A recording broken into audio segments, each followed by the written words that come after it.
கொடுக்கிறார்.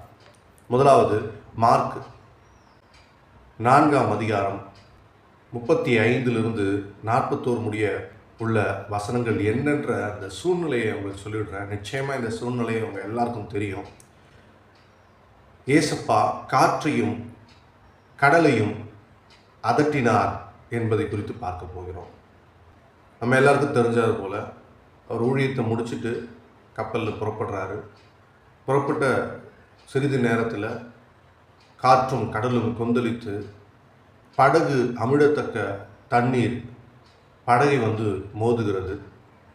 அந்த சூழ்நிலையில் எல்லாரும் பதறாங்க, எல்லாரும் பயப்படுறாங்க. மரண பயம் விட்டது, அழிந்து விடுவோமோ என்ற பயம் விட்டது, நெருக்கடி விட்டது, போராட்டம் விட்டது, இனி வாழ்வே இல்லை என்ற எதிர்கால நிச்சயமற்ற சூழ்நிலை விட்டது. நம்ம எல்லாம் மனிதர்கள் தான். ஆனால் கடவுள் என்ற நிலையை நமக்காய் முற்றிலுமாய் விட்டுவிட்டு, சிங்காசனத்தை விட்டுவிட்டு, பரலோகத்தை விட்டுவிட்டு நமக்காக இயேசு கிறிஸ்துவும் மனிதனாக பிறந்தார். நம்மை போலவே எல்லாவற்றிலும் அவர் முற்றிலுமான மனிதனாய் வாழ்ந்தார். ஆனால் அவர் ஒரு தலையணையை வைத்திருக்கிறார். அதை பார்ப்போம்.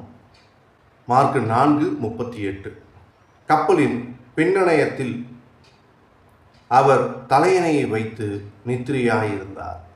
பாருங்க, ஒரு பக்கம் காற்றும் கடலும் கொந்தளிக்குது, ஒரு பக்கம் சீஷர்கள் உயிருக்கு பயந்து போய் அவரை எழுப்ப ஓடிக்கொண்டிருக்கிறார்கள்.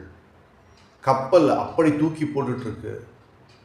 அந்த சூழ்நிலையில் நம் ஆண்டவராக இயேசு கிறிஸ்து அயர்ந்த நித்திரையாயிருந்தார். அவர் நித்திரை செய்து கொண்டிருந்தார். அவர் வைத்திருந்த தலையணை என்ன?